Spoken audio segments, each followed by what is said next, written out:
Saudação a todos, aqui é André Michelin, sejam muito bem-vindos ao nosso espaço de celebração em Candelária.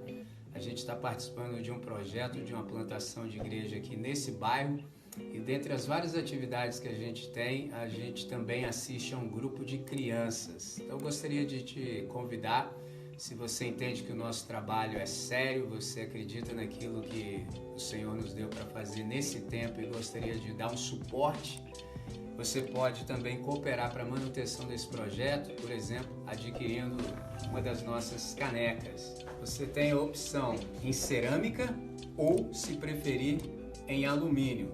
Como é que você faz para adquirir? Você pode nos enviar uma mensagem pelo direct. Nós te informamos todo o procedimento. É isso. God bless.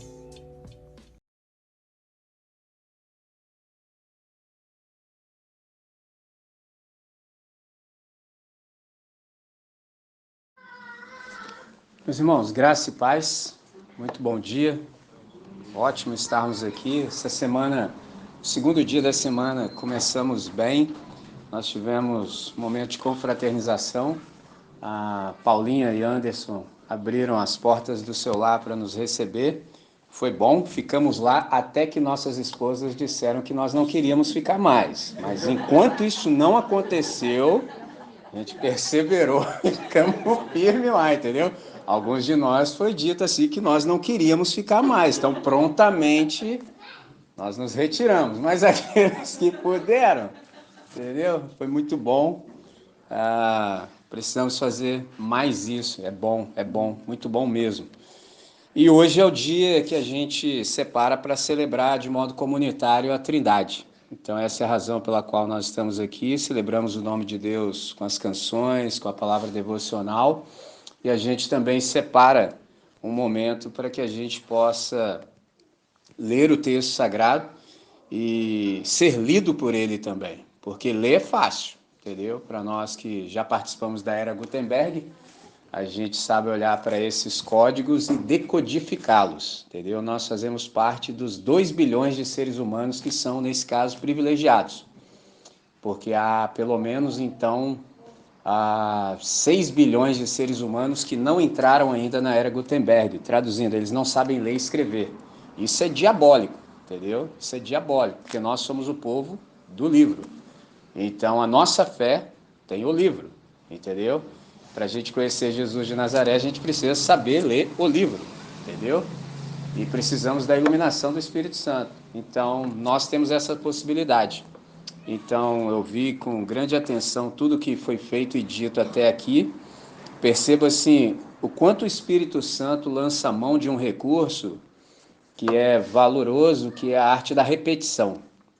Eu aprendi cedo que sempre os mestres, aqueles que são bons, eles sempre lançam mão da repetição, para que haja, por exemplo, fixação em nós, entendeu?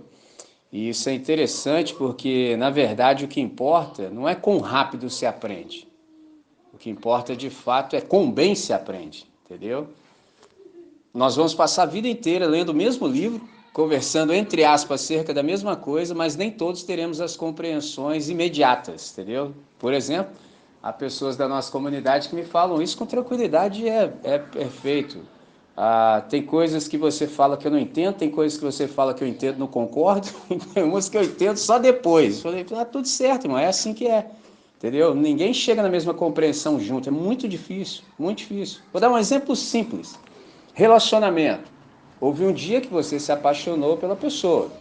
Isso dura em média 2 anos. 2 anos depois você fala assim, o que é isso, gente? Entendeu? E outra, nem foram os dois que chegaram nessa compreensão rápido, não, entendeu? Nem foram os dois, porque podia ser os dois juntos. O que eu estou fazendo aqui? Não, é um primeiro. Fala assim, onde que eu me meti, rapaz? Entendeu? Por quê? Passou a fase da paixão, entrou o choque de realidade, entendeu? Dura em média 2 anos. Agora, pensa só mais um pouquinho, porque só quando eu falei, a galera já entendeu.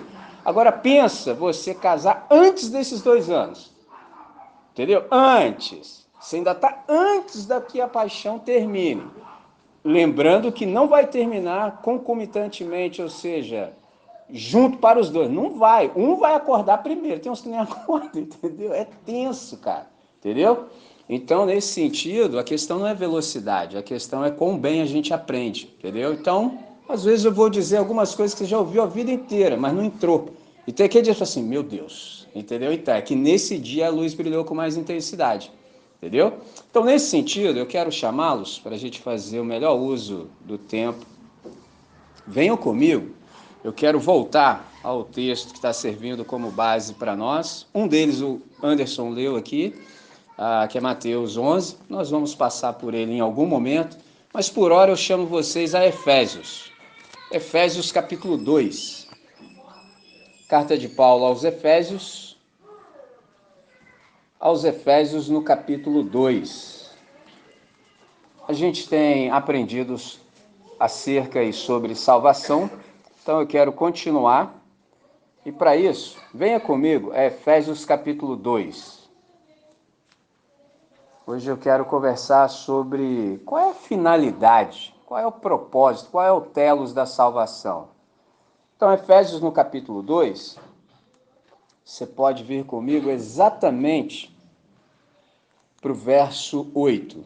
Verso 8, 9 e 10. É o que eu elenquei ou fui levado a elencar para essa hora. Efésios capítulo 2, a partir do verso 8, diz assim: porque pela graça sois salvos, por meio da fé. E isto não vem de vós, é dom de Deus. Não vem das obras para que ninguém se glorie, porque somos feitura sua, criados em Cristo Jesus para as boas obras, as quais Deus preparou de antemão para que andássemos nelas. Deus nosso Pai, nós te agradecemos profundamente pelo espaço, pela hora, pela oportunidade. Obrigado pela reunião da comunidade. Obrigado porque o teu Santo Espírito nos acolhe, teu Santo Espírito nos ilumina e o teu Santo Espírito nos nutre. É tudo que nós precisamos, Pai. Nós andávamos desgarrados como ovelhas que não têm pastor, mas o Senhor aprove a ti nos reunir. E é por isso que nós estamos aqui. Ouvimos a convocação do teu Espírito e de bom grado viemos. Então, reunidos em torno do teu nome, Pai, nós também temos acesso ao texto sagrado. E uma vez que nós temos esse acesso, nós também temos oportunidade de sermos iluminados em nossa mente para que haja compreensão. E toda vez que essa compreensão nos sobrevém, a gente é nutrido, porque de fato o Senhor é a nossa fonte de nutrição. Então nós te agradecemos com a intensidade do nosso coração por essa nova ocasião, por essa nova oportunidade. E suplicamos que o teu Santo Espírito possa inclinar o nosso coração para que a gente possa ouvir com toda a atenção que a hora requer. Para o máximo louvor da sua glória, nosso benefício e daqueles que, em tendo contato conosco, venham também a experimentar a maravilha da salvação. Em nome de Cristo oramos, hoje e sempre. Amém, Senhor. Amém. Muito bem. Eu procurei responder a vocês, nos encontros que precederam a esse, o que é um ser humano salvo, entendeu? Porque a gente, muito embora seja participante da era Gutenberg e saiba ler e escrever, nem sempre a gente lê bem, entendeu? Uma coisa que é interessante acerca do texto sagrado, tudo é como está escrito, mas nem tudo é como você lê, ponto. Simples assim, tudo é como está escrito. Está escrito, é desse jeito, mas como é que você lê o que está escrito? Esse é o ponto. Por isso que havia, por exemplo, divergência entre Jesus e os fariseus. Porque Jesus disse para eles assim, nunca lestes? Rapaz, falar isso com o fariseu é um insulto, entendeu? Se tem uma coisa que os caras fazem, é ler. Só que eles liam mal. Por que eles liam mal? Porque eles não tinham Jesus, por exemplo, como chave interpretativa. O único jeito de você ler, por exemplo, nesse caso, o texto sagrado, Bíblia, é se Jesus for a chave hermenêutica. Se ele for a chave interpretativa, tudo flui. Se Jesus não é a chave de interpretação, só dá ruim. Porque não tem como seguir a Bíblia inteira, irmão. Não dá, entendeu? Então, você fica com aquilo que Jesus preserva, entendeu? Se você vir em Jesus, sobretudo encarnado, você está livre para seguir. Caso não, ficou na obsolescência. Simples assim. Se você não tem Jesus como chave interpretativa, você vai ter os acréscimos. Por exemplo, por isso que o caminho é estreito. Por que é estreito? Porque só passa Jesus. Mas a galera não suporta ter só a Jesus como Salvador. Não, tem que rolar um plus, tem que rolar um acréscimo, tem que botar um Moisés, tem que botar um Davi, entendeu? Aí já fica complicado. Jesus é suficiente. Mas para Jesus ser suficiente, de fato você precisa ter um encontro com ele.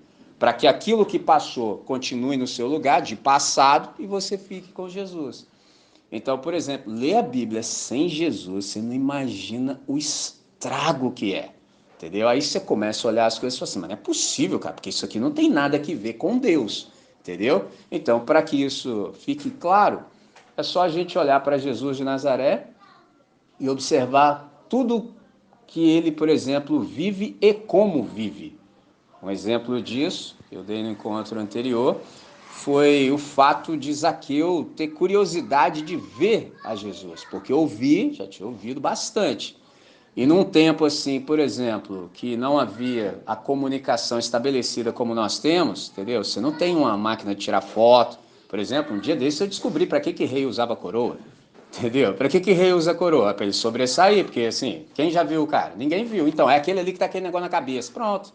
Falei, que coisa interessante, cara. Para nós hoje, assim, que isso? É, mas os caras não tinham esses recursos que nós temos. Por exemplo, há pessoas que às vezes olham para mim e ficam maravilhadas. Um dia eu entendi por quê. Muitos ouvem a minha voz, mas assim, alguns nunca viram. Até me lembrei de um exemplo aqui que esse cidadão fez. Lembrei agora. Cidadão aqui me coloca um áudio, entendeu? Para ouvir, entendeu? Em família. E aí a família ouvindo, tá todo mundo assim, legal, interessante. Aí ele achou que não estava bom.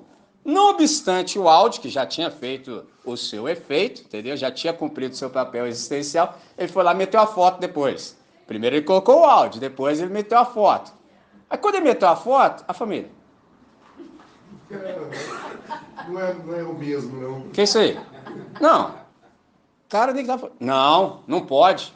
Tanto é verdade que numa sequência, um camarada da família, eu fui falar, o cara sentou nesse primeiro banco, foi assim, vai ver assim, ó. Tipo assim, deixa eu ver se isso aí é verdade. Por quê? Ele ouvia a voz, mas não tinha visto a pessoa. E isso foi ontem, entendeu? Pleno século XXI, quando já tem internet, você pode pesquisar. Pô, bota o nome da pessoa no Google, na hora já aparece a palhaça do cara lá, entendeu? Agora você imagina lá na pré-história da coisa. Então o Zaqueu estava curioso, entendeu? Deixa eu ver como é que ele é. Só que aí é o ponto que eu queria te chamar a atenção. Na medida que o Zaqueu estava em cima da árvore só olhando, cara, quando você está com muita curiosidade de saber como é alguém, você já assim, já formulou algo na sua cabeça, isso é até um problema, depois eu vou dizer por quê. Porque você quer ver se há coerência, se é compatível. Então, quando o Zaqueu ficou olhando para Jesus, cara, Jesus fez muita coisa até o momento que ele disse para ele assim, desce depressa porque hoje me convém ficar na sua casa. Traduzindo, Jesus é 0800. Ele se autoconvida para ir à sua casa e ainda leva mais 12 com ele. Por isso que eu ando com ele, entendeu? Você pega uns negócios bons, rapaz, olha que interessante. O cara se convida e ainda leva mais 12. Ah, é com ele que eu vou andar. Então o Zaqueu estava vendo se havia coerência. Então nessa de ver, ele falou, como é que ele lida com as coisas, como é que ele lida com as pessoas, como é que ele trata, entendeu? Porque uma coisa é você falar, outra coisa é você viver o que você fala. Por isso também, em dados momentos, não é muito bom você conhecer quem você admira, porque às vezes você admira as pessoas à distância, mas você não está próximo o suficiente. Pegou? Isso eu aprendi com uma pessoa que disse, vamos conhecer fulano de tal, cara famoso. Eu vou nada? Como assim, cara? Você não gosta do cara? Então, por isso mesmo que eu não vou. Aí ficou aquele clima, eu falei assim, mas não entendi. Não, veja bem, eu gosto do cara. Vai que eu o conhecendo, ele não é aquilo que eu imagino que ele seja. É melhor ficar do jeito que eu tô. Eu falei, interessante. Esse é o ponto. Funciona para as pessoas do mundo, para nós não funciona. Para nós há que haver coerência, porque Jesus não é esquizofrênico. Não há distinção entre o que ele fala e o que ele é, porque ele é o verbo encarnado. Uma coisa é você ler o texto sagrado, entendeu? Agora outra coisa é quando você olha para Jesus. Nele tudo que é dito está encarnado. Rapaz, é um negócio sensacional. Então quando você olha para ele, você fala, já entendi tudo. Já peguei a ideia da coisa. Por isso também que insisto que ele precisa ser a chave hermenêutica. Porque se ele é a chave, você vai olhar para ele e falar assim, compreendi. Porque ele é o único autorizado a dar a interpretação correta do que o texto quer dizer.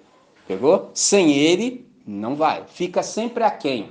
Ou aquém, ou vai rolar acréscimo, mas não vai ficar preciso do jeito que ele diz. Por isso ele falou, ouviste o que foi dito aos antigos. Eu, porém, vos digo, vocês ouviram assim, mas quando eu mandei escrever, não foi com essa intenção e tampouco com essa finalidade. Tá errado.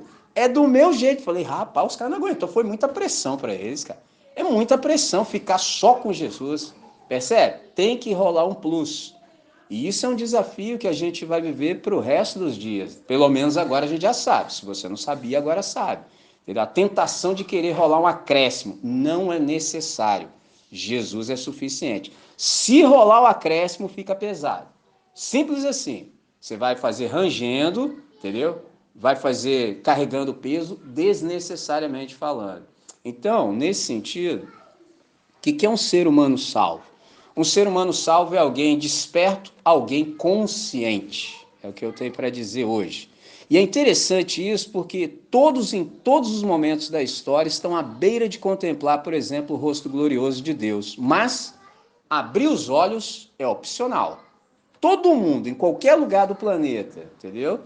Está prestes a ter um encontro com o glorioso. Pode ser nessa dimensão aqui, entendeu? Ou você fecha o olho e fala, ih, rapaz, entendeu? Até eu que não cria, olha ele aí. Aí não vai ser um negócio muito interessante, entendeu? Mas todos estão. Agora, abrir os olhos é sempre opcional. Então, nesse sentido, quando a gente tem esse encontro e experimenta de fato a conversão e a salvação, você entra no time daqueles que estão despertos. E é isso aqui é um processo. A gente entra nesse processo de fomento de consciência. Aí você fala assim, fomento de consciência para quê? Isso responde à pergunta de hoje. Para que a gente é salvo? Para a gente percorrer, por exemplo, o caminho da metanoia, o caminho do arrependimento. Metanoia é uma palavra composta, meta e nous. Nous é mente e noia noia, de onde depreende a palavra nous, é mente e meta para além. Então significa que quando a gente é salvo, a nossa mente começa a se expandir, entendeu? Por exemplo, o horizonte de possibilidade aumenta significativamente e então em todo o tempo todo a gente começa a cultivar a consciência. Por exemplo, eu espero que ao longo dessa nossa conversa, por exemplo, a gente chegue num dia de compreender que falar a palavra, por exemplo, ser humano salvo, soe para nós como uma redundância. Em que sentido? Ora, se é ser humano, é porque é salvo. E se é salvo, é porque é humano. Simples assim. Porque às vezes a gente repete coisas e não se dá conta do que está falando. Por exemplo, é aquela ideia de quando nós erramos, a gente quer sair com aquela de que errar é humano. Não, errar não é humano. Errar é absolutamente anti-humano, porque humano só tem um, Jesus de Nazaré. Então a gente já sabe que Jesus não erra. Ora, se Jesus não erra, é porque ele é humano. E todo erro é anti-humanidade. Por isso que, por exemplo, o nosso problema aqui na Terra é a gente perder essa sensibilidade humana e ir se bestializando, ou, se preferir, serpentializando. Pegou a visão do que eu estou falando? Por exemplo, vocês sabem, no meu concílio teve um momento que eu me empolguei, entendeu? Estava empolgado, estava fluindo, me empolguei, aí falei um pouquinho a mais do quadrado, né? Aí eu falei que no inferno não havia nenhum ser humano, me empolguei, rapaz, aí os caras já levou toda hora. Gostaria que o candidato discorresse um pouco mais acerca dessa afirmação. Aí eu citei o texto, né? Eu falei assim, então, Mateus 25 tem aquela parte que diz que o inferno foi criado para quem? Para o diabo e seus anjos. Eu falei, pois bem. Aí deu esse clima assim, ó. Eu falei, pois bem, então. O que está escrito aí? O inferno foi criado para o diabo e seus anjos. Quem está lá? Só tem diabo no inferno, irmão. Humano não tem. Então, aqui nessa dimensão, o camarada perdeu tanto a sensibilidade que ele se tornou um ego absoluto, um diabo, um demônio, entendeu? Se bestializou. Tem camaradas assim, por exemplo, assim, tipo um Mussolini, um Hitler, entendeu? E vou me privar de dar exemplos do Brasil, para não ferir susceptibilidade. Últimos 4 anos, entendeu? Tava lá sentado lá, ó, entendeu? É o diabo. Entendeu como é que é o negócio? Esse é o ponto. Bestialização do ser humano, entendeu? A imagem e semelhança não foi perdida na queda, mas ela ficou bastante danificada e arranhada, entendeu? E aí, se você não presta atenção, você começa a dar espaço para a sua carnalidade e você pode se tornar tão mal quanto pode, pelo menos em tese. Isso dá problema, a ponto de perder-se o direito de permanecer na história, entendeu? Que tem uns camaradas que perdem o direito de ficar na história, entendeu? Esses, por exemplo, que eu citei há pouco, perderam. Cadê os caras? Entendeu? Porque tem um limite, entendeu? Tem um limite estabelecido por Deus. Quando você ultrapassa esse limite, aí você perde o direito de ficar na história. Isso é um eufemismo para dizer morre, entendeu? Simples assim. Então, nesse sentido, quando a gente pensa sobre um ser humano, é nesse aspecto. Se é humano, é salvo, e se é salvo, é humano. Então, ser salvo o que que é? Ser salvo é ser humano no sentido mais verdadeiro e pleno, ou seja, é amar a Deus acima de tudo, confiar nele e obedecê-lo, orar a ele e agradecer-lhe. Da maneira mais simples, é ser como Jesus. Jesus é assim, ama a Deus acima de todas as coisas, confia nele, o obedece, ora a ele e lhe agradece. Entendeu? Jesus, se você olhar no Evangelho, você vê isso tudo. Por exemplo, o Anderson, quando fez uso da palavra, demonstrou que Jesus confiava em Deus, a ponto de nos ensinar a confiar. Entendeu? Porque ele falou assim, rapaz, olha para o urubu. Entendeu? Olha para o urubu, porque para nós aqui tem que ser urubu. Entendeu? Isso, urubu é mesmo, rapaz. Nunca vi urubu trabalhando. Entendeu? Não, o bicho tá aí, ó, soltinho, tranquilo. Já viu o urubu com crise de ansiedade? Vai faltar carniça, rapaz. Tô olhando aí o mercado aí, ó, vai faltar carne. Ah, mano, não dá, cara. Entendeu? Já viu o urubu tenso? Ó, rapaz, faltando carniça no mercado, rapaz, o bicho tá esquisito. Não tem, cara. Entendeu? Planta, mato, entendeu? Tá lá bem vestido. Aí ele faz uma comparação que os caras entenderam. Nem mesmo Salomão, em toda a sua glória, se vestiu como um lírio do campo. Poxa, a gente trabalha para receber salário mínimo, entendeu? Salário mínimo. E tem um detalhe, se muda a economia aí, dá um problema, cara. Se muda, por exemplo, a cédula. Acabei de ver um filme essa semana que os caras fizeram lá uma maracutaia, ganharam uma grana, aí foram em cana, enterraram o dinheiro. Aí ficaram presos 10 anos, enterrou o dinheiro. Só que no momento que eles enterraram o dinheiro, os caras eram italianos. Mudou a moeda para o euro. Os caras ficaram com milhões enterrados. Aí eles estavam na cadeia maquinando se não dava para reverter o processo. Tipo assim, porque quando eles saíssem da cadeia, eles iam lá desenterrar o dinheiro. Porque eles enterraram. Lógico que não contou para ninguém. Só que nem o dinheiro estava lá. E agora? Mudou para o euro. Os caras queriam saber se depois desse tempo todo podia lá desenterrar a parada e converter. Olha que doideira. Tudo para dizer que isso tudo é efêmero. Só que o Salomão era um cara que recebia, não em notas como nós, porque nem tinha isso, o cara recebia em ouro, toneladas. Todo ano chegava toneladas de ouro pro cara. Toneladas, irmão. Ou você com a barrinha, você tava rindo à toa aí, irmão. Tava igual Fala Mansa. Eu tô rindo à toa. Você tá como aí? Entendeu? Você tá rindo, cara. Aí Jesus fala assim, nem mesmo Salomão, em todo o seu esplendor, em toda a sua glória, se vestiu como um lírio. Falei, que isso, o cara tendo poder. Você fala, meu irmão, traz aquele tecido lá de não sei onde pra mim, que eu vou mandar um manto aqui sagrado pra mim. Não, nem ele conseguiu. O dia que eu li isso, eu falei, larga isso pra lá, irmão. Enquanto houver brechó pra eu comprar a calça lá de R$ 1, tá tranquilo. Para com isso, perda de tempo. O que Jesus está dizendo? Gente, é o seguinte, vocês têm um corpo, vocês têm vida, isso vocês têm que entender, por exemplo, de relativização, entendeu? De proporcionalidade, seu corpo é mais importante, entendeu? Pô, mais importante que a comida que você come. O corpo não está aí? Quem que você acha que está mantendo seu corpo na existência, meu filho? Ou se liga! Agora, só dá para falar isso com propriedade quem vive assim. Ele vivia assim. Por isso que de saída andar com ele já era um problema. Por quê? Você já largava tudo para andar com ele, ele pobretão, faz como? Porque você seguir alguém, ainda com dinheiro no bolso, resolve. Agora, sem nada, crendo de fato que Deus vai suprir as suas necessidades. Então Jesus era assim. Confiava em Deus, o obedecia, porque ele falou, eu não desci do céu para fazer minha vontade, mas sim daquele que me enviou. O dia que eu li isso a primeira vez, eu desisti da vida. Falei, para! Porque Jesus poderia ser um cara que tivesse a melhor boa vontade do mundo. No entanto, ele diz, eu não desci do céu para fazer a minha. Ora, se Jesus, que é humano, bom, sem erro, não fez a dele, e eu? Que dia, ainda que eu tivesse boa vontade, ela seria contaminada. Porque ele tinha boa vontade e não fez a dele. É simples. Então Jesus confiava no Pai, o obedecia, orava a ele. Dia que Jesus orou pouco, multiplicação dos pães e peixes, orou só 7 horas. Oração rápida, vamos fazer uma oração assim, rapidinho. Porque já disse a vocês, um judeu quando ora pouco, 1 horinha de oração, só, entendeu? 1 hora. Mas Jesus nesse dia estava um dia atribulado, um dia cheio, agenda lotada, orou só 7 horas, a ponto dos amigos dele deixarem ele para trás e ele teve que ir em cima da água, andando porque ele tinha uma agenda do outro lado para libertar o gadareno.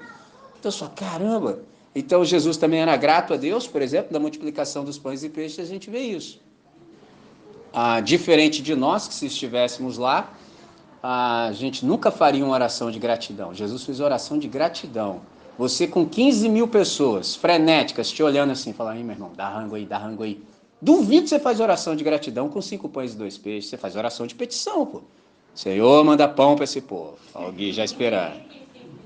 Entendeu? Você faz a oração, Gui, quer dizer, a oração de arrancar a faísca do trono.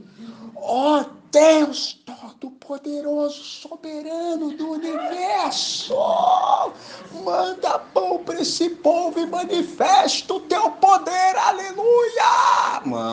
Mano, 15 mil pessoas, rapaz. Nessa hora você fala assim, nunca orei na vida não, mas vou começar agora. Pô, você tá abafado, irmão. 5, fazer o que com isso aqui? Nada. Aí Jesus olha para cima, faz oração de gratidão. Falei, como? Ué, porque eu confio no meu pai, poxa. Se o meu pai nos deu isso aqui, é porque com isso aqui nós vamos fazer uma festa. E como meu pai não gosta de bagunça, pode sentar todo mundo, senta, grupos de 50 e de 100, entendeu? Vou criar comunidades, olha que interessante, vou criar comunidades e corredores para que a comida possa ter acesso a todos. Falei, que negócio sensacional, mas isso aí é só para quem confia. Tá vendo como é que é tudo junto? Em Jesus eu vejo isso. Tá tudo nele. Aí eu olhei e falei, olha só, rapaz, que coisa interessante, e outras mais que a gente poderia conversar, mas por hora é o suficiente. Então, quando a gente fala de um ser humano salvo, a gente está falando de alguém que é exatamente como Jesus, nesses termos. E é interessante que alguém já disse, se a minha memória não me prega peças, foi o nosso brother Leonardo Boff. Tão humano assim, só sendo Deus. Falei, interessante. Tão humano assim, só sendo Deus. Então, por isso que aquela frase para mim é perfeita, do Congresso de Lausanne de 1974. Em Jesus de Nazaré nós vemos Deus como ele é e o ser humano como deve ser. Tenho dúvidas de como é Deus. Jesus de Nazaré. O Pai, Deus é a cara de Jesus. Poxa, não sei como é que eu devo ser. Olha para Jesus de Nazaré, entendeu? Porque aí você tem o padrão perfeito, o parâmetro, o paradigma, o modelo confiável. E todos os dias você pode se aferir, entendeu? Você olha assim e fala, rapaz, nessa aqui eu tô bem para cá ainda, hein? Que é aqui o modelo aqui, ó. Nossa, eu não sou como Jesus nesses termos, tô errado. Então é interessante perceber tudo isso, porque Jesus, como a gente está matriculado na escola que ele nos colocou, que é a escola do Espírito Santo, ele tem um pressuposto para todos aqueles que já se entregaram a ele. Então, o pressuposto do programa de Jesus de Nazaré para o seu povo na terra é que todos viveriam como seus aprendizes e como seus colaboradores. Guarde essas duas palavras, aprendizes e colaboradores. Aí você me pergunta, e o que é um aprendiz? Aprendiz é alguém que caminha com determinada pessoa com o intuito de ser como ela. Observe isso, Jesus é o professor. Mas geralmente de um professor você quer só aprender, você quer saber o que ele sabe. Mas como Jesus é o professor por excelência, ele não está ensinando para nós tão somente um conteúdo, ele está ensinando para nós e nos dando poder de ser como ele é. Isso é fantástico, por isso que a gente anda com ele todos os dias, o mais próximo possível, entendeu? Então, o que é ser salvo? Nesse sentido, ser salvo é se importar. Por que a gente se importa? Porque tanto a rebelião quanto a indiferença tem sido vencida em nós. Por exemplo, para nós, difícil não é odiar. Difícil para nós é ser indiferente. Uma coisa que eu aprendi, que eu falei, sensacional. Ninguém morre de frio, ninguém morre de fome, ninguém morre de sede. Não, as pessoas morrem de indiferença. Entendeu? Ninguém morre de fome. Como é que o cara vai morrer de fome? Tem comida aí, tá comida? Tá aí, ó. Entendeu? Não tem roupa? Como o cara vai morrer de frio? Agora ele morre de indiferença. Quando o camarada vira paisagem. Porque para quem não é salvo, nem todo mundo é gente. Simples assim. Só como assim? Ué. Você nunca observou assim que tem gente que tem tratamento diferente na sociedade? Tem uns que o cara pode ficar ali, ó, 3 anos ali que vai ficar ali, meu irmão. Tem um cara, quando ele chega ali, rapaz, alguém vai saindo para o cara sentar no lugar melhor. Eu falei, ué, mas como é que é isso aí? Entendeu? Por quê? Porque nem todo mundo na sociedade é gente. Quando a gente é salvo, todo mundo para nós agora é gente. Todo mundo tem a sua dignidade intrínseca, entendeu? Como um ser humano criado à imagem e semelhança, e ele precisa ser respeitado. Simples assim, mas só a salvação nos confere isso. Então a gente deixa a rebelião e a gente vence a cada novo dia a indiferença. A boa notícia do Evangelho é que o sacrifício aceito de Jesus de Nazaré faz com que todos os verbos que sejam positivos, eles ganhem efetivação. Isso é que é interessante. Então, tudo que é bom, tudo que procede de Deus, o sacrifício de Jesus possibilita que seja efetivado como bem. Isso é que é sensacional. Porque o texto que a gente leu disse assim: pela graça sois salvos, mediante a fé. Isto não vem de vós, é dom de Deus para que ninguém se glorie. Então, grife a palavra graça, salvação, no caso, pela graça sois salvos, mediante a fé, isso não vem de vós, é dom de Deus para que ninguém se glorie. Pergunta é, o que é graça? Graça é uma disposição favorável no coração da Trindade para fazer o bem para toda a humanidade a partir do sacrifício aceito de Jesus de Nazaré. Antes que o mundo começasse, Deus tinha um grande problema que Deus já sabia que teria que resolver, é o problema da nossa rebelião, da nossa queda, e um Deus santo não pode carregar em si pecadores, porque Deus é o nosso ambiente existencial. Atos 17, 28. Nele nós vivemos, nos movemos e existimos. Então a nossa vida, o nosso movimento e a nossa existência é em Deus. Deus é santidade absoluta e nós somos pecado puro. Não pode haver coabitação. Então, antes de começar, Deus já resolveu o que havia para se resolver. Jesus de Nazaré, segunda pessoa da Trindade, o Cordeiro de Deus, na eternidade, antes da fundação do mundo, entrou num estado de sacrifício. Esse estado de sacrifício proporcionou à Trindade não só criar, quanto também fazer a manutenção da criação. Isso a gente chama de graça. Por que foi necessário dizer isso? Porque na igreja que está no Brasil, algumas pessoas não sabem absolutamente nada sobre graça, e aqueles assim que ainda citam pelo menos a graça, acham que a graça é como se fosse a quarta pessoa da Santíssima Trindade. Eu sei que você entendeu o que eu falei.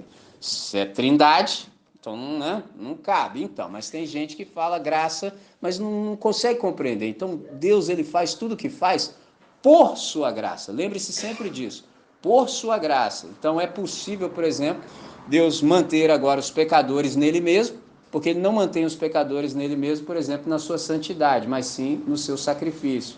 Então, o remédio que há entre a nossa pecaminosidade e a santidade de Deus é o sangue de Jesus.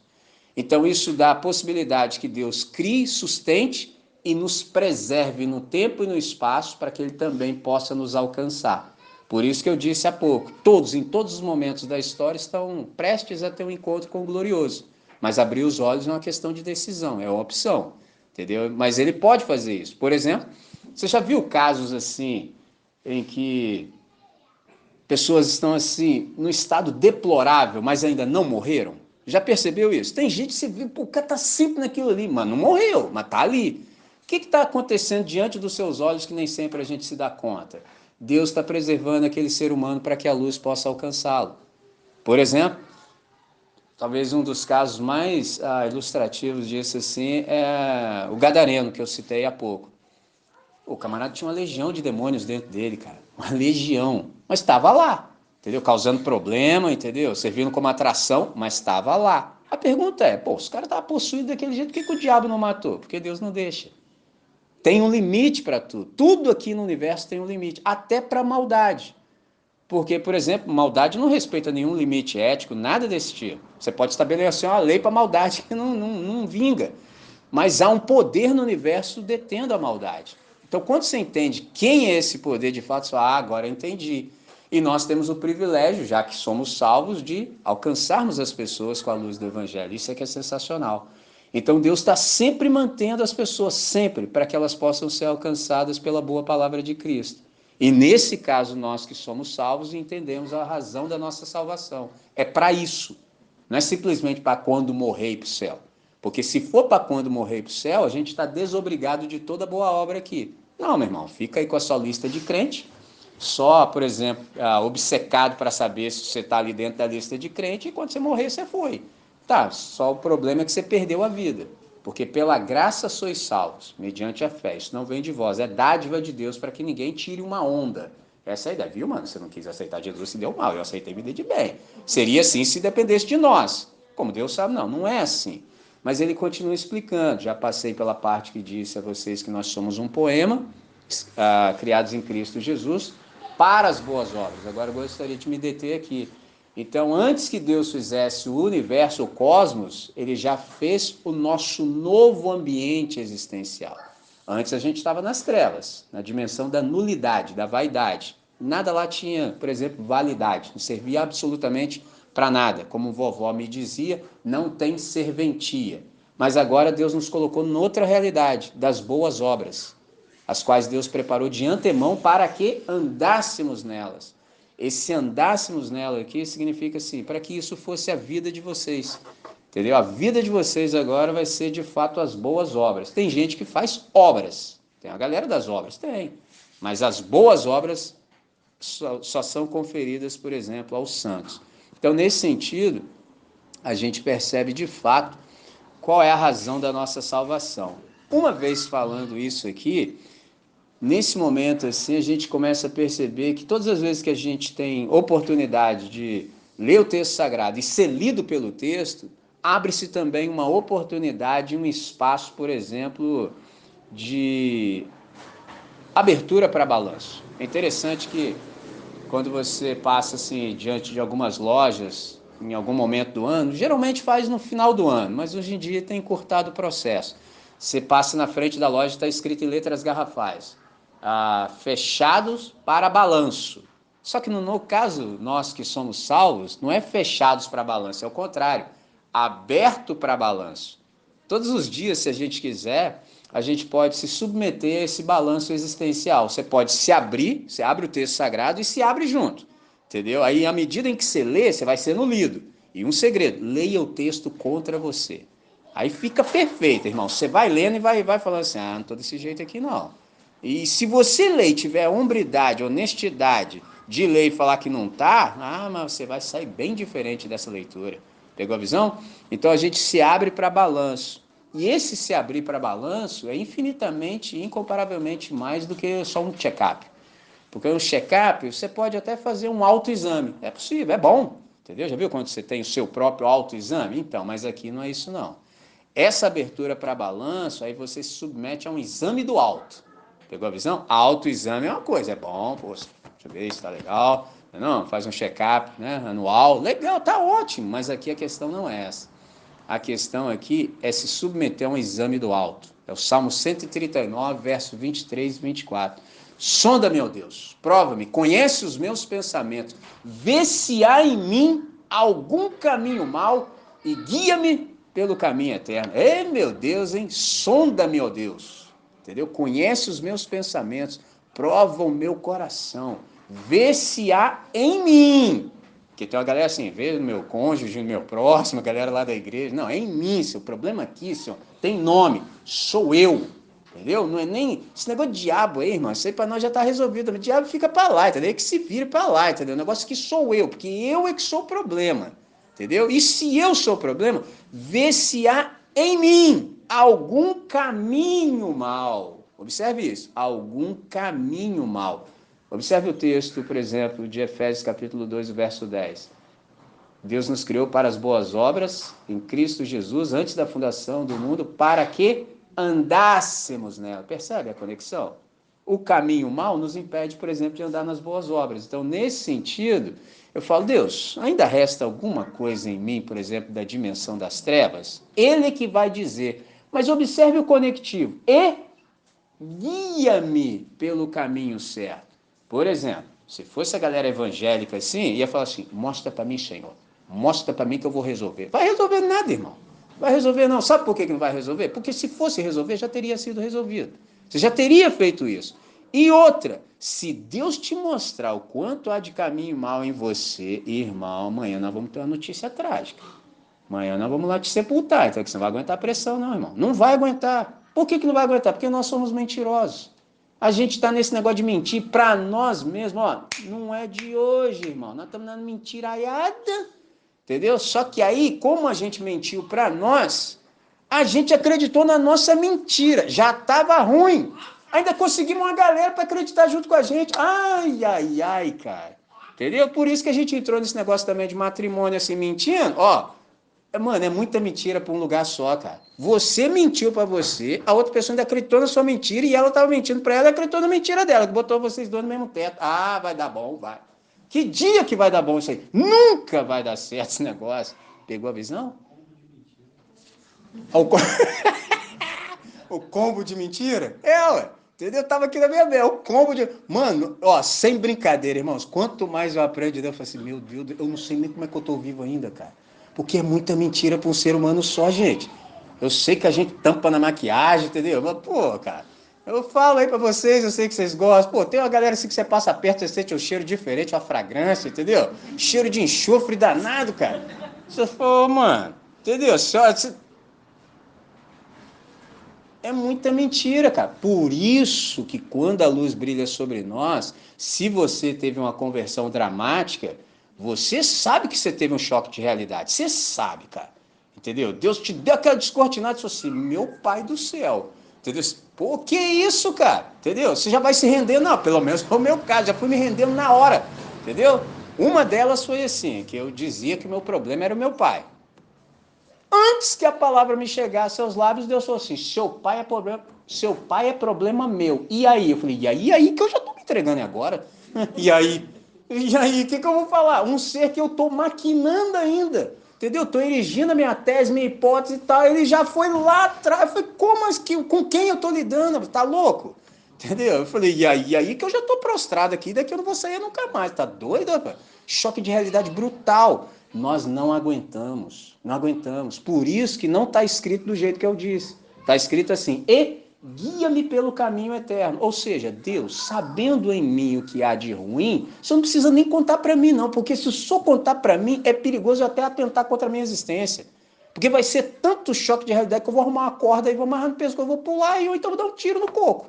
Entendeu? Porque eu não vou aguentar. Então, não me conte. Simplesmente eu me rendo, faça em mim tudo que for necessário. Manifesta a tua salvação em mim. É disso que eu estou precisando. É um negócio lindo, sensacional. Todas as vezes que a gente se encontra com o texto sagrado, que a gente se reúne em torno dele, a gente tem essa possibilidade. Então, na verdade, ser salvo é olhar, por exemplo, de modo honesto para aquilo que nós somos, como nós estamos, por exemplo, nas fases da salvação e no aprendizado de Jesus.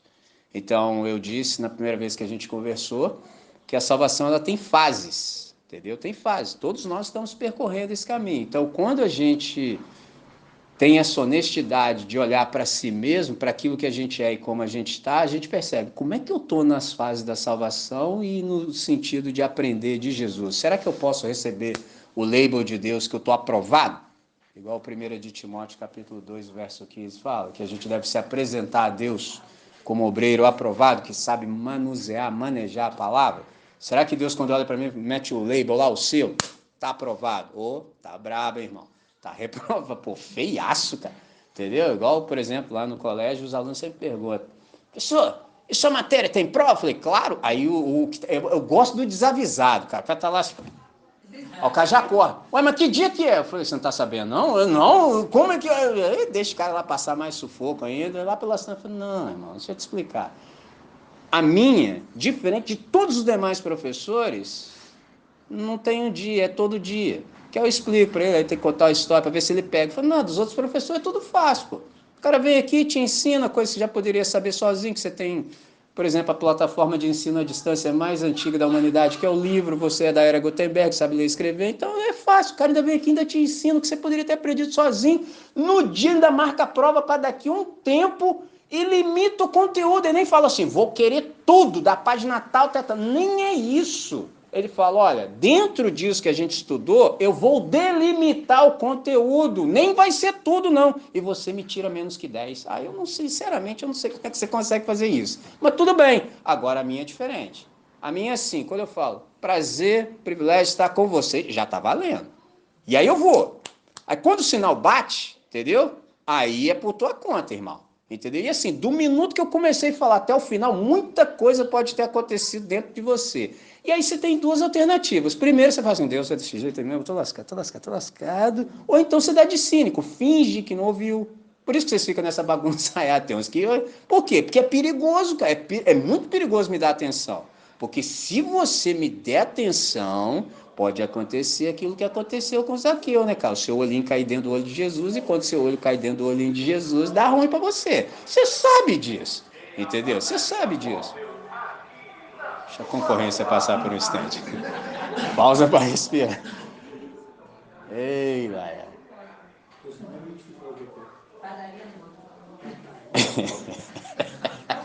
Pelo menos não é o carro da heresia, né, cara? Porque o dia que passou o carro da heresia. Não, como assim, cara? Entendeu? Então, nesse sentido, a nossa prova é em todo momento. A partir do momento que você ouviu Jesus, já está sendo submetido. Porque a partir desse momento, você vai precisar viver de acordo com o compreendido. Você sabe, você não sabia até então, mas agora você sabe. E se você sabe, você precisa viver à altura do sabido. Se você não vive à altura do sabido, tem alguma coisa errada nesse processo. E aí a gente vai levar aquela alcunha, né? Hipócrita. Entendeu? Porque hipocrisia, na verdade, é você viver diferente daquilo que você diz crer. Não é, por exemplo, viver diferente daquilo que você diz sentir. Não, isso é outra coisa. Então, em todo tempo isso está acontecendo conosco. A gente está sendo submetido à prova. Nem sempre a gente se dá conta. E aí seria interessante se lembrar que os olhos estão fitos sobre nós. Porque a gente está conversando do texto sagrado e de 100 pessoas, uma só lê a Bíblia e 99 lê os crentes. Porque, entre aspas, espera-se que os crentes aqui leiam e vivam de acordo com o que leram. Agora, imagina o rolo que a gente se meteu. Entendeu? Pisa fora da linha se não chega um cara e fala assim, mas tu não é crente. Safado. Ó, camarada carregado de pecado, eu te chamo a atenção. Tu não é crente? Vagabundo. Como assim, velho? Os caras estão de butuca em nós, cara. Os caras estão ligados em nós. Porque a gente é que fala que isso aqui é verdade. Ora, se isso aqui é verdade, por que vocês dizem que é verdade e não vive de acordo com a verdade que vocês dizem crer? Vocês são malucos? É isso que os caras estão falando para nós. E quando a gente não vive à altura daquilo que a gente diz crer, a gente acaba atrapalhando o fluxo da coisa, de que as pessoas têm, por exemplo, mais contato com Jesus de Nazaré. Então, todas as vezes que a gente se acerca da palavra, a gente tem essa oportunidade de se abrir para a balança. Então, é extremamente importante que a gente também se lembre que, muito embora todos que já nos entregamos ao senhorio de Cristo sejamos pessoas de fé e devoção, permanece ainda em nossas respectivas naturezas, nossas limitações, e essas limitações nos sujeitam, por exemplo, infelizmente, a pecar. Para isso, basta a gente observar o cabo de guerra que há no nosso íntimo entre o nosso eu verdadeiro e o eu fake. Daí a necessidade que a gente tem, por exemplo, de libertação e transformação. A boa notícia do Evangelho é que ser salvo é saber que há uma graça transformadora. Em que sentido? Há uma indissociável relação entre ser salvo e ser transformado. Por que há essa relação indissociável? Porque ser perdoado sem ser transformado é o mesmo que trocar de roupa sem tomar banho, entendeu? Tem gente, eu tenho uns amigos assim que gostavam dessa prática, entendeu? Os caras trocavam de roupa, mas banho que era bom. Eu falei, mano, mas você não tava com essa marca de sujeira de ontem aí que eu vi? Entendeu? Tem um amigo que me lembro, entendeu? Ali em frente o Manuel Marinho, na vila, geralmente quando chove forte, inunda. Um dos meus amigos passou na inundação ali, entendeu? Com água aqui, ó. Passou na inundação. A gente vindo de skate, ele passou água aqui. Foi para casa nessa pegada, dormiu e voltou com a mesma roupa no outro dia para andar de skate, com a marca d'água, velho. Eu parei com ele, eu falei, ó, parei. Isso é uma das que ele já praticou, que eu vi, entendeu? Uma das. Por exemplo, Memorial Juarez Antunes. Eu sou da época que era vazio, aí depois botou terra, depois limpou, fez chafariz. Eu vi tudo isso acontecendo. No dia que tinha o chafariz, a gente andando de skate, meu amigo, lá pra dentro, nadou de costas, de jogar água pra fora, com a boca assim. Eu falei, ó, meu irmão, tinha tudo dentro daquela água ali, cara. Tinha tudo, tinha, mano. Que isso, cara. Esse é o meu amigo. E assim, banho que é bom nunca, jamais. Então, ser perdoado sem ser transformado, Esse já era o banho dele. ser perdoado sem ser transformado é o mesmo que trocar de roupa sem tomar banho. Então, a partir do momento que Jesus nos alcança pela graça, a gente começa a ser transformado, e essa transformação é contínua. Por isso que eu disse a vocês noutra ocasião que nós somos seres de transformações infindáveis. Conversar comigo e com você hoje é conversar comigo e com você hoje. Amanhã é outra coisa. Porque de hoje para amanhã vai acontecer muita coisa na nossa vida, sobretudo no que diz respeito a maior conhecimento. A gente vai aprender mais, entendeu? Infinitamente. Então, quando a gente percebe isso, a gente se dá conta que aqui no Brasil a gente tem um problema, por exemplo, com o escândalo que o comportamento evangélico traz.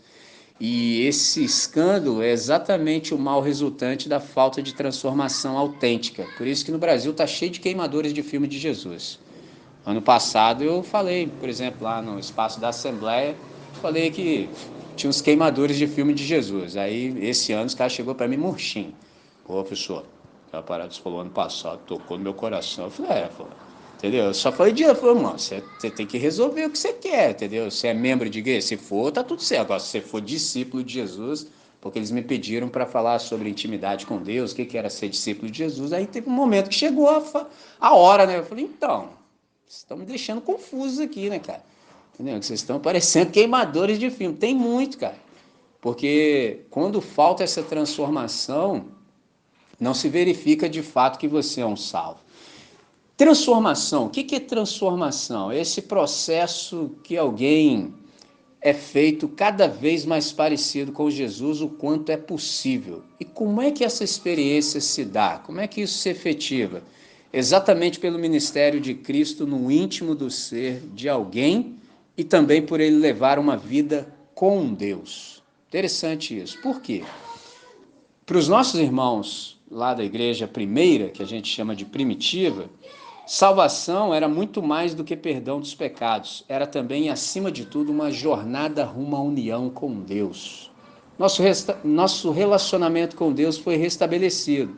Então, salvação é caminhar cada dia mais rumo a essa união com o Todo-Poderoso. Por isso que qualquer salvação que enfatiza, por exemplo, perdão dos pecados, mais do que uma jornada de uma vida inteira de união com o Senhor, não pode ser salvação. Entendeu? Salvação é você pensar em todo dia, cara, eu estou caminhando para me tornar cada vez mais unido com o meu Senhor. Isso de fato é salvação. Então há pouco eu falei sobre esse balanço existencial. E qual é o ponto de partida, depois que a gente faz esse balanço e verifica que as coisas não estão como estão, qual é o ponto de partida, por exemplo, para a transformação? Sinceridade. Sinceridade. Admitir com honestidade, Senhor, não estou do jeito que estou e não gostaria de continuar. Se você for sincero, o processo se starta. Então, essa transformação, ela também é possível porque a semente de Deus que está em nós pode crescer e produzir o fruto do caráter de Deus em Cristo, que na verdade é o fruto do Espírito. Isso é magnífico. Então, todas as vezes que a gente compreende isso, a gente percebe que em cada situação da vida há a possibilidade de manifestação do caráter de Cristo. É aquela ideia, por exemplo, em seus passos, isso é título de um livro, só que o título é equivocado. O título é assim, em seus passos, o que Jesus faria? Mas a pergunta correta seria, em seus passos, como Jesus faria?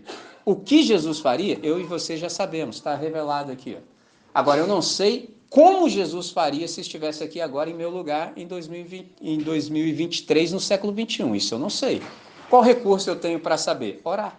Eu oro. Senhor, eu não sei como proceder nessa situação. Não sei. O que fazer eu sei, mas eu não sei como. Aí ele vai te mostrar como fazer. É um negócio sensacional. Então, nesse caso, a gente só erra se a gente quiser. Então, todas as vezes que a gente quiser saber como se manifestar, a gente tem o recurso magnífico da oração. Oração coloca a nossa alma de volta no lugar, entendeu? Toda vez que a gente começa a ficar aflito assim, o Gans falou muito bem, pô, quando eu tenho qualquer crise, eu vou falar com quem resolve, eu converso com a Trindade. Perfeito, é isso mesmo, entendeu? A oração coloca a nossa alma de volta no lugar, você fica pacificado, entendeu? Porque se Deus não puder resolver, você pode ficar tranquilo que ninguém mais vai, entendeu? Você pode ficar tranquilo, isso aí é certo. Agora, se você conversou com Deus, você também fica tranquilo. Ó, já falei com quem resolve, a seu tempo ele há de fazer o que é necessário. Pode ficar tudo tranquilo, que está tudo aqui no comando dele. Que essa é uma expressão também que é muito utilizada. Deus está no controle. Pergunta é, de quê? Deus está no controle da história da salvação e ela não sofre solução de continuidade. Deus, ele não fica fazendo microgerência do universo. O que é isso? Ele não vai se meter nas questiúnculas não, entendeu? Tem coisas que estão na nossa alçada, entendeu? Por exemplo, me ocorre dizer, conjugar o verbo estudar, está na sua alçada, irmão. Se quer estudar, quer obter bons resultados, você pega lá, engata, entendeu? Já deixou na sua conta, se você pode ir que dá certo, entendeu? Mas isso está na sua dimensão. Agora, se você fala assim, Deus, isso aqui eu não estou compreendendo, não. Isso aqui está para além. Aí ele pode efetivar o milagre, por exemplo, da iluminação. Porque hoje, se você é salvo, você sabe a linguagem de Deus. Há uma linguagem. E quando você descobre a linguagem, você também pode concomitantemente falar assim, Deus, agora eu sei a linguagem. Se eu sei a linguagem, o Senhor pode me falar. Que eu estou pronto para saber, mas quando você não sabia, não dava. Hoje dá. Então, nesse sentido, todas as vezes que a gente está diante de uma situação, a gente tem possibilidade de, nessa situação, obter luz. E o caráter de Jesus pode se manifestar.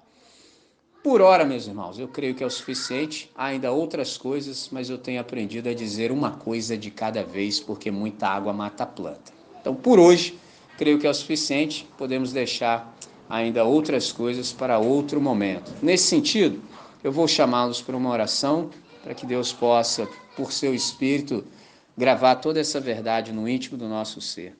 Pai, muitíssimo obrigado por essa hora. Que bom, Deus, que nós temos esse espaço de reunião, esse espaço de celebração, esse espaço de edificação. Nós reconhecemos que toda essa bondade que nos sobrevém, ela tem uma fonte, e essa fonte é o Senhor. O Senhor tem sido bondoso para conosco, amoroso, e nos tem ensinado e instruído dia após dia. E hoje tem sido um dia assim. Por isso, nós, humildemente, queremos suplicar em nome de Jesus, que todo esse rico ensinamento possa encontrar um lugar, um solo fértil no íntimo do nosso ser, para que no momento oportuno essa boa semente venha florescer. E que esse florescimento traga louvor para o teu nome e sempre, Pai, benefício tanto para nós quanto para aqueles que estão conosco na caminhada.